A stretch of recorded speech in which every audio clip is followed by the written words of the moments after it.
어두운 서울의 밤하늘 아래 이도현 회장은 창밖을 응시하며 깊은 한숨을 내쉬었습니다. 반백의 머리카락과 깊게 파인 주름은 세월의 무게를 고스란히 담고 있었죠. 그의 뒤로는 호화로운 펜트하우스가 펼쳐져 있었습니다. 하지만 그 화려함 속에서도 텅 빈 공허함이 느껴졌어요. 벌써 23번째 기일이네. 이도현은 오래된 가족 사진을 손가락으로 쓸어내렸습니다. 사진 속에는 젊은 시절의 자신과 어린 딸, 서지훈이 환하게 웃고 있었어요. 지금으로부터 30년 전 그는 가난한 목수의 아들로 태어나 손에 굳은 살이 박이도록 일했습니다. 그때 배운 목공 기술은 그를 대한민국 건설업계의 거물로 만들어 주었죠. 대한건설, 그가 일궈낸 회사는 이제 국내를 넘어 해외에서도 인정받는 기업이 되었습니다. 세계적인 건축상을 여러 차례 수상했고 각국의 랜드마크 건물들을 지어 올렸어요. 하지만 성공이 가져다준 부와 명예는 그의 가슴속 빈자리를 채워주지 못했죠. 그 자리는 오직 서지훈과 그의 손자만이 채울 수 있었습니다. 회장님, 내일 일정 확인해 드릴까요? 비서의 목소리에 이도현은 천천히 고개를 돌렸습니다. 그의 눈에는 깊은 슬픔이 서려 있었어요. 내일은 모든 일정을 비워두게, 지훈이 기일이니까. 비서는 고개를 숙이며 물러났습니다. 방 안에 혼자 남은 이도현은 다시 창밖을 바라보았어요. 23년 전 그날의 비보는 번개처럼 그를 강타했습니다. 딸 이지훈과 사위 서강석이 교통사고로 세상을 떠났다는 소식이었죠. 지훈은 아버지의 뜻을 거부하고 독립해 나갔습니다. 이도현이 건축학과로 진학하길 바랐지만 지훈은 문학을 공부하겠다며 자신의 길을 걸었어요. 그리고 건설회사와는 전혀 관련 없는 출판사에서 만난 서강석과 사랑에 빠져 결혼했죠. 이도현은 그런 딸에게 분노했습니다. 자신의 전 재산을 물려줄 후계자가 필요했기 때문이었어요. 그는 딸의 결혼식에도 참석하지 않았습니다. 하지만 더 큰 충격은 그 뒤에 있었습니다. 사고 현장에서 발견됐어야 할 4살배기 손자는 어디에도 없었어요. 경찰, 병원, 모든 곳을 뒤졌지만 손자의 흔적은 찾을 수 없었습니다. 이도현은 온 나라를 뒤지다시피 했으나 결국 포기할 수밖에 없었죠. 내 손자는 살아있을까? 어디서 어떻게 지내고 있을까? 창밖으로 보이는 서울의 불빛들 사이에서 이도현은 또다시 답을 찾지 못한 채 밤을 보내고 있었습니다. 그의 가슴에는 평생 지워지지 않을 깊은 후회가 자리하고 있었어요. 만약 그때 딸과 화해했더라면, 그날 함께 있었더라면 모든 것이 달라졌을지도 모른다는 생각이 그를 괴롭혔습니다. 다음 날 아침 대한건설 본사 로비는 여느 때와 다름없이 분주했습니다. 정장 차림의 직원들이 오가는 가운데 한 청년이 불안한 표정으로 서 있었어요. 27살의 강현우는 오늘부터 이도현 회장의 전용 운전기사로 일하게 된 신입사원이었죠. 그는 새로 맞춘 정장 안에서 어색하게 서 있었습니다. 강현우 씨, 이쪽으로 오세요. 인사팀 직원이 그를 안내했습니다. 강현우는 긴장된 표정으로 고개를 끄덕였어요. 그는 고아원에서 자란 후 군 복무를 마치고 여러 일자리를 전전하다 겨우 이곳에 취직하게 되었습니다. 어릴 적 교통사고로 부모님을 잃은 그에게는 가족이라고 할 만한 사람이 없었어요. 고아원에서 자라며 그는 언제나 자신의 뿌리가 어디인지, 부모님은 어떤 분들이었는지 궁금했죠. 평소 자동차에 관심이 많았던 그에게 대기업 회장의 운전기사는 꿈 같은 자리였습니다. 회장님은 매우 바쁘신 분이니 항상 정확하고 신속하게 움직여야 합니다. 특히 오늘은 개인적인 일정이 있으시니 더욱 조심하세요. 인사팀 직원의 말에 강현우는 진지하게 고개를 끄덕였어요. 곧 그는 지하 주차장으로 안내되어 검은색 고급 세단 앞에 섰습니다. 은은하게 빛나는 차체에서 품격이 느껴졌어요. 강현우는 열쇠를 받아 조심스럽게 시동을 걸었죠. 엔진 소리가 부드럽게 울려 퍼졌습니다. 차를 받아 본관 입구로 이동한 후 그는 차 밖에서 이도현 회장을 기다렸어요. 10분 후 70대 후반의 중후한 남자가 나타났습니다. 흰 머리카락과 깊은 주름에도 불구하고 위엄이 넘쳐 흐르는 인물이었어요. 그의 눈빛은 날카로웠으나 어딘가 공허함이 느껴졌습니다. 맞춤 정장은 완벽하게 그의 체형에 맞았고 손목에 찬 시계는 세련된 품격을 더했죠. 안녕하십니까, 회장님. 오늘부터 모시게 된 강현우입니다. 강현우가 깍듯이 인사하자 이도현은 무심히 그를 스쳐 지나갔어요. 하지만 순간 이도현의 발걸음이 멈췄습니다. 그는 천천히 고개를 돌려 강현우를 바라보았죠. 둘의 시선이 마주친 순간 이도현의 눈빛이 흔들렸어요. 마치 오래된 기억 속 누군가를 본 듯한 표정이었습니다. 괜찮으십니까, 회장님? 보좌관이 다가와 물었습니다. 이도현은 정신을 차리고 고개를 저었어요. 아무것도 아니네, 가지. 이도현은 뒷좌석에 자리했고 강현우는 조심스럽게 운전석에 앉았습니다. 차가 서서히 움직이기 시작했어요. 백미러로. 이도현을 살피던 강현우는 그의 깊은 생각에 잠긴 모습을 보았습니다. 회장의 얼굴에는 말로 표현할 수 없는 슬픔이 서려 있었죠. 묘지로 가게. 단 한마디. 이도현의 목소리는 무겁고 낮았습니다. 강현우는 백미러로 뒷좌석을 흘깃 바라보았어요. 이도현은 창밖을 응시한 채 깊은 생각에 잠겨 있었죠. 묘지로 향하는 길, 차 안은 무거운 침묵으로 가득했습니다. 강현우는 가끔씩 백미러로 이도현을 살폈지만 노 회장의 표정은 시종일관 굳어 있었어요. 도로를 따라 달리면서 강현우는 문득 자신도 모르게 이상한 친밀감을 느꼈습니다. 마치 오래전부터 알았던 사람처럼 낯설지 않은 기분이었죠. 양지 바른 언덕 위 아름다운 나무들 사이에 자리한 묘지에 이도현 회장이 서 있었습니다. 그 앞에는 이지훈, 서강석 부부 합작묘라는 글자가 선명했죠. 이도현은 준비해온 국화꽃을 내려놓고 긴 한숨을 내쉬었어요.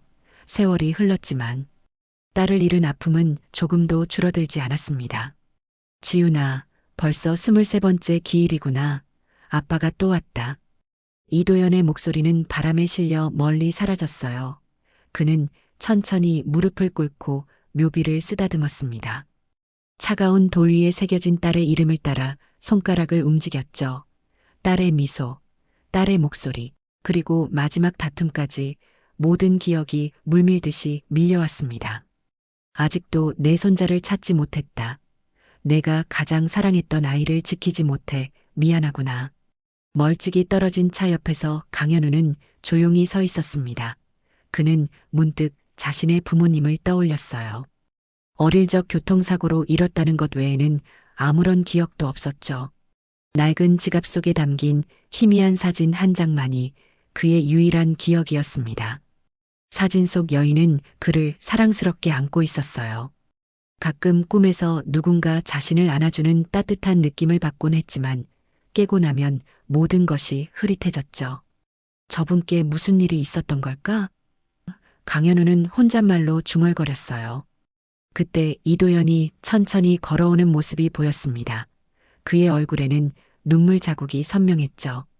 강현우는 재빨리 차 문을 열어드렸어요. 이도현의 모습에서 깊은 상실감이 느껴졌습니다. 그 모습이 왠지 강현우의 마음을 아프게 했어요. 자신도 이유 모를 상실감을 평생 안고 살아왔기 때문인지도 모르겠다는 생각이 들었죠. 회사로 돌아갑시다. 이도현의 말에 강현우는 고개를 끄덕이고 운전대를 잡았습니다. 차량이 움직이기 시작하자 이도현은 다시 창밖으로 시선을 돌렸어요. 하지만 이번에는 백미러로 강현우의 모습이 자꾸 눈에 들어왔죠. 그의 옆모습, 특히 눈매와 콧날이 서지훈을 닮아 있었습니다.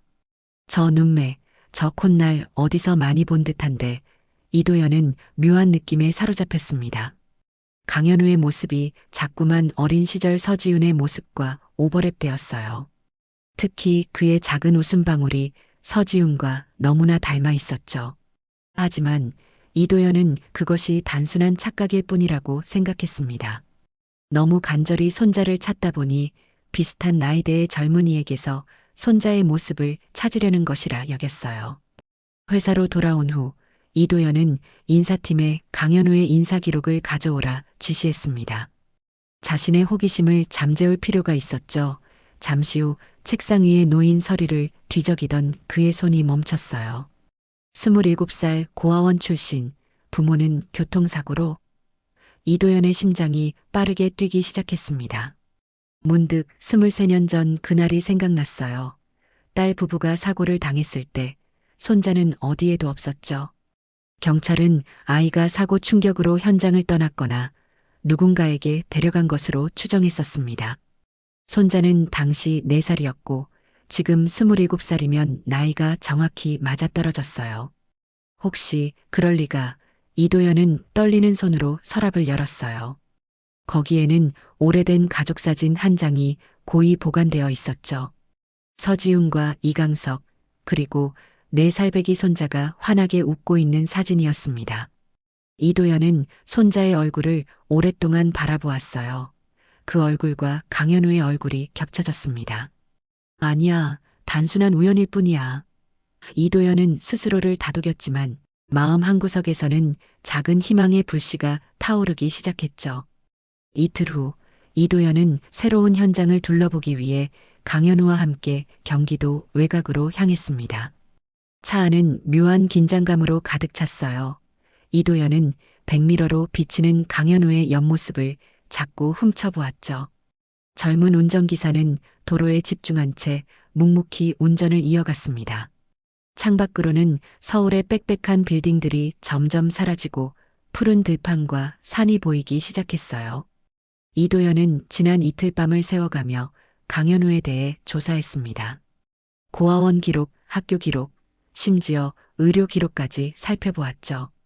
27회 전 강현우는 사고.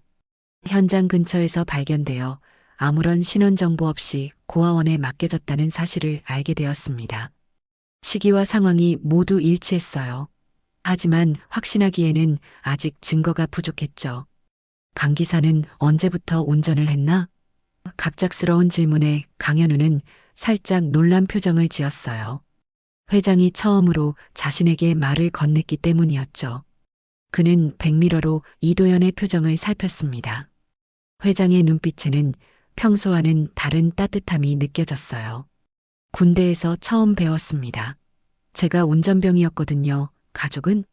부모님은 어디 계시나? 이도연의 질문에 강현우의 눈빛이 흐려졌습니다.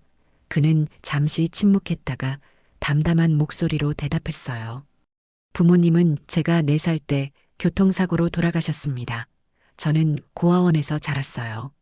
이 말을 들은 이도연의 손이 무의식적으로 떨렸죠. 4살 교통사고. 그것은 23년 전 딸 부부가 세상을 떠난 그 시기와 정확히 일치했습니다. 이도연은 숨이 막히는 것 같았어요. 그의 가슴은 빠르게 뛰기 시작했죠. 그럼 그 전의 기억은 없나? 강현우는 고개를 저었어요. 그의 눈에는 오랜 그리움이 담겨 있었습니다. 희미하게 누군가의 품에 안겨있던 기억, 따뜻했던 느낌만 남아 있습니다. 간혹 꿈에서 여자의 얼굴이 보이기도 하지만 깨고 나면 기억이 흐릿해져요. 잠시 침묵이 흘렀습니다. 이도연은 창밖으로 시선을 돌렸지만 마음은 더욱 혼란스러워졌어요. 그는 지훈의 품에 안겨있던 어린 손자를 떠올렸습니다. 이제는 성인이 된 그가 바로 곁에 있을지도 모른다는 생각에 심장이 격하게 뛰었죠. 그때 갑자기 도로 위에 튀어나온 장애물을 피하려다 차가 크게 흔들렸습니다. 강현우는 재빨리 핸들을 돌려 위기를 모면했어요. 그의 반응 속도와 침착함이 돋보였죠. 죄송합니다, 회장님. 강현우가 당황하여 말했고 그 순간 귓볼 아래쪽에 작은 점이 이도연의 눈에 들어왔습니다. 그 점은 마치 반달 모양을 하고 있었어요. 이도연의 눈이 크게 떠졌죠. 심장이 멎는 듯한 느낌이었습니다. 그 점, 지훈이도 같은 자리에 똑같은 점이 있었어. 심장이 격하게 뛰었습니다. 서지훈의 왼쪽 귓볼 아래에는 반달 모양의 작은 점이 있었고 손자도 태어날 때부터 같은 점을 가지고 있었어요. 그것은 서지훈 가문에서 대대로 내려오는 일종의 표식과도 같은 것이었죠. 이도연은 숨을 깊이 들이마셨습니다. 그의 손은 떨림을 멈출 수 없었어요. 잠시 차를 세워보게 강현우는 고개를 끄덕이고 도로변에 차를 세웠습니다. 이도연은 떨리는 목소리로 물었어요. 혹시 부모님의 이름을 알고 있나? 강현우의 눈에 의문이 서렸습니다. 하지만 그는 솔직하게 대답했죠. 정확히는 모릅니다. 고아원에서는 이 씨 성을 가진 부모님이라고만 들었어요. 하지만 제게는 소중한 물건이 하나 있습니다. 강현우는 주머니에서 지갑을 꺼내 오래된 사진 한 장을 조심스럽게 꺼냈어요. 사진 속에는 젊은 여성과 아기가 함께 있었습니다. 이것이 제가 가진 유일한 가족 사진입니다. 이도연의 손이 떨렸습니다.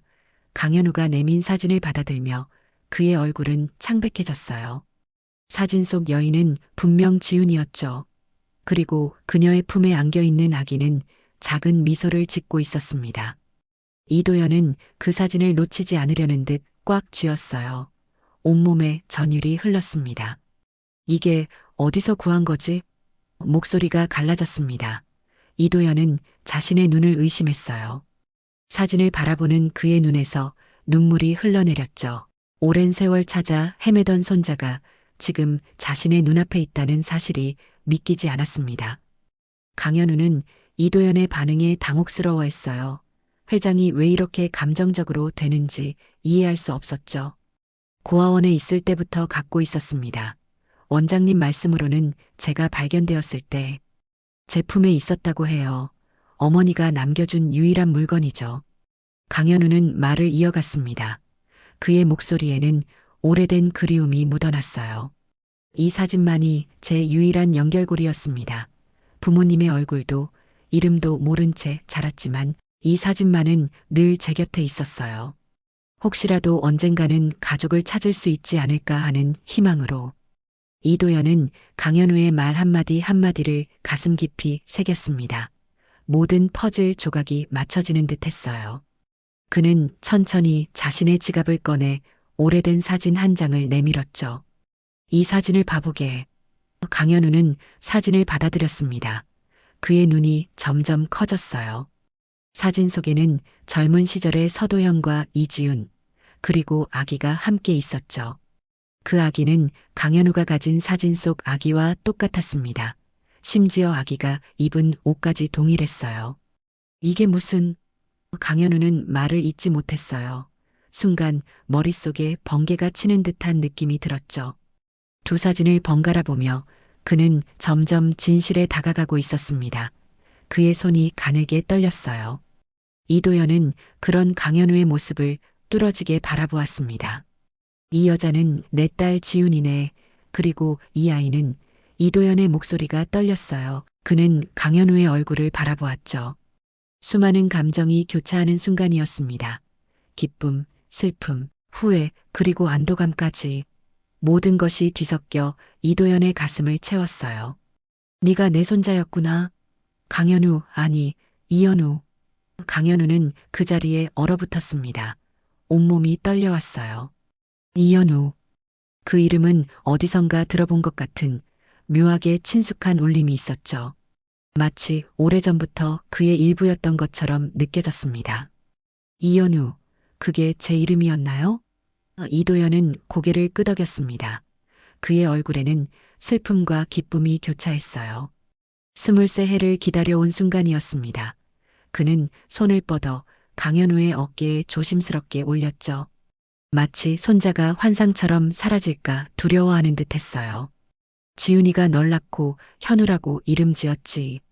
밝은 빛이 되라는 뜻이었어. 하지만 지훈이는 내 뜻을 거스르고 독립해서 살았지. 그리고 내 아버지 이강석과 결혼했어.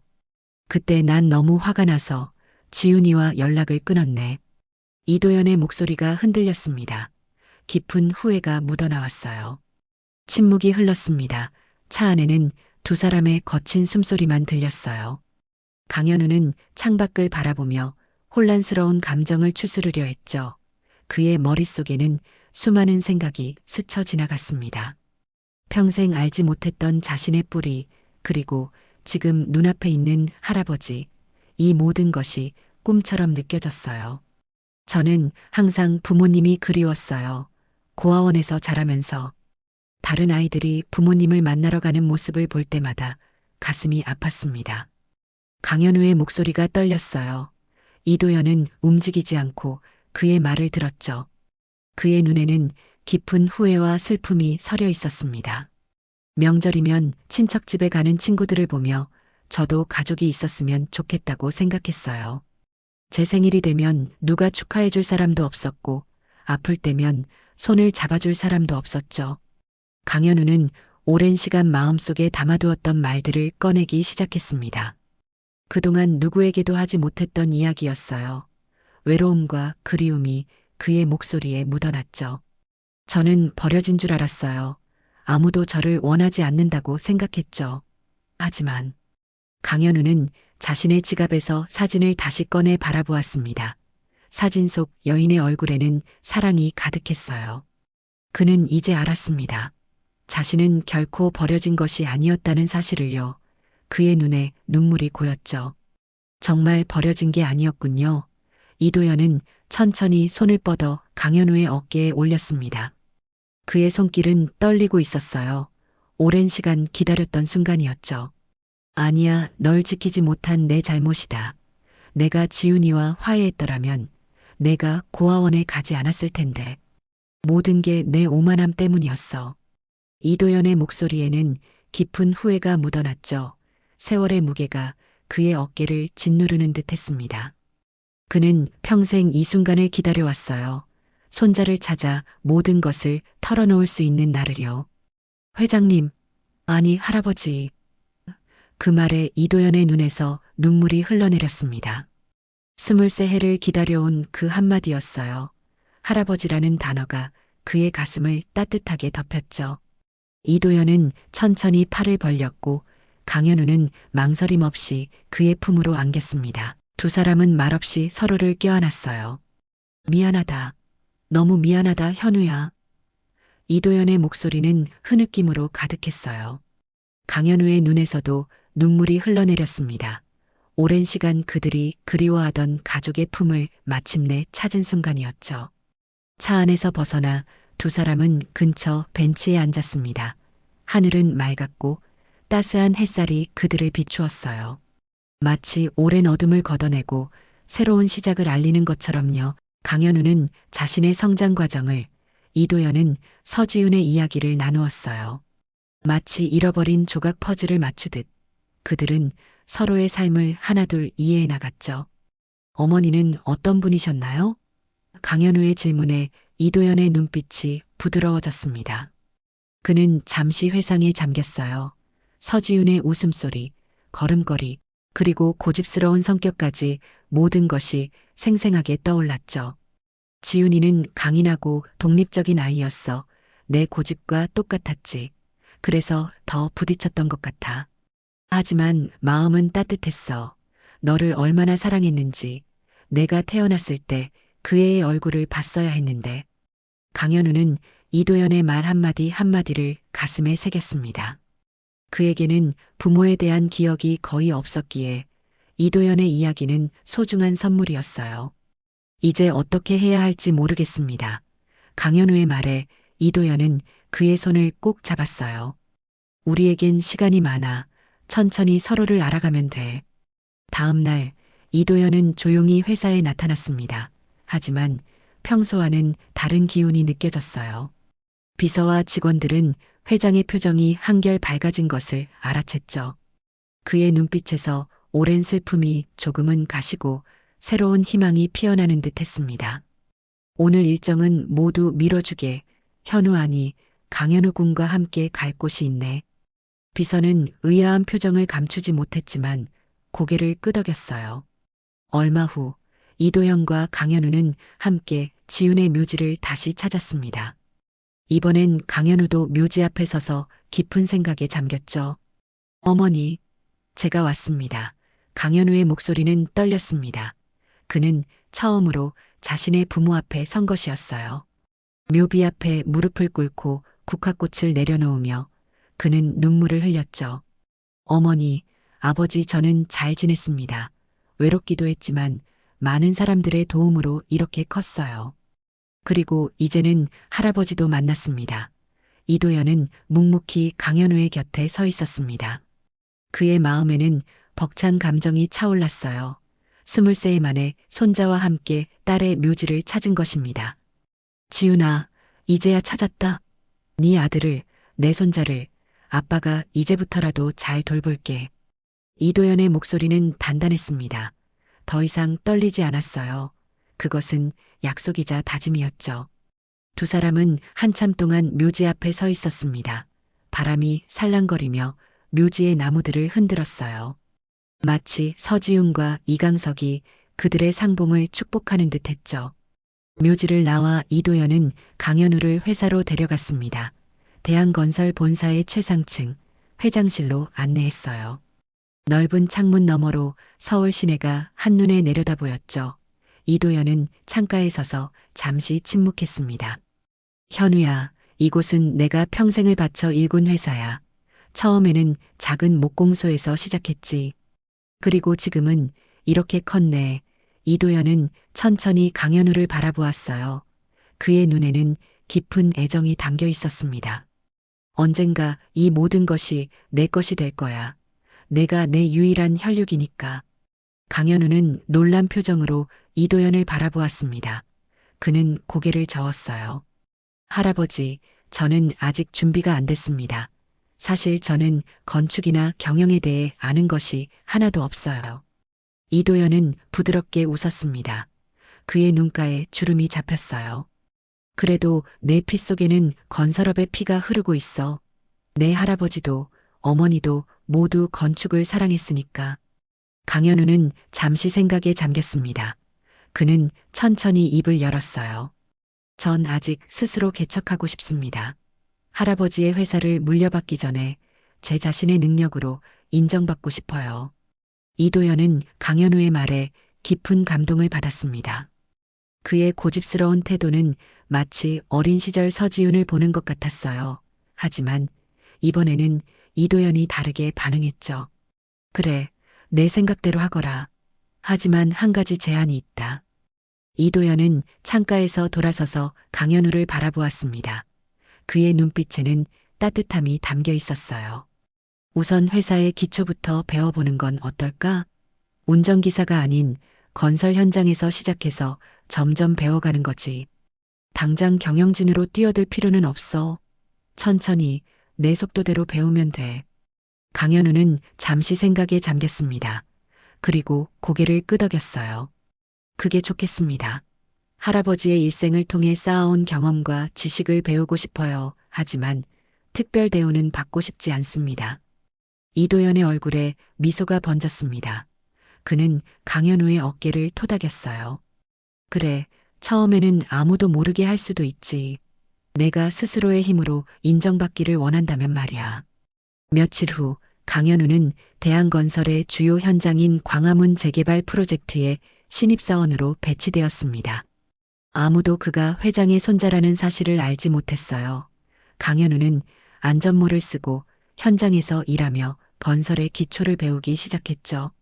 저녁이면 이도영과 강현우는 회장 집무실에서 만나 그날 있었던 일들을 나누었습니다. 이도연은 손자에게 건축의 아름다움과 철학을 가르쳤고 강현우는 현장에서 보고 배운 것들을 이야기했어요. 그들의 관계는 날이 갈수록 깊어졌죠. 한 달 후 이도연은 강현우를 자신의 펜트하우스로 초대했습니다. 거실 벽면에는 지훈의 사진이 걸려 있었어요. 강현우는 오랫동안 어머니의 사진을 바라보았죠. 어머니를 닮았다고들 하시더군요. 현장 선배들이. 이도연은 고개를 끄덕였습니다. 그의 눈에는 자랑스러움이 가득했어요. 그래, 내 고집도 성실함도 모두 지훈이를 닮았어. 그리고 무엇보다 내 손재주는 나를 닮았지. 두 사람은 함께 웃었습니다. 이도연은 와인 2잔을 따랐어요. 현우야, 나는 평생 많은 것을 지었지만 정작 가장 중요한 가족은 지키지 못했다. 내 어머니와 화해하지 못한 것이 내 인생 최대의 실수였어. 강현우는 할아버지의 손을 잡았습니다. 그의 눈에는 이해와 용서가 담겨 있었어요. 이제 우리는 다시 가족이 되었습니다. 과거는 과거로 두고 앞으로를 생각해요. 이도연의 눈가에 주름이 잡혔습니다. 그는 오랜만에 진심으로 웃었어요. 그래, 내 말이 맞다. 이제부터 우리는 함께 앞으로 나아갈 거야. 창밖으로 서울의 밤 풍경이 펼쳐졌습니다. 수많은 빛들이 어둠 속에서 반짝였어요. 그 빛들처럼 이도영과 강현우의 인생에도 새로운 희망이 빛나기 시작했죠. 그들은 이제 진정한 가족으로서 함께 미래를 향해 나아가고 있었습니다.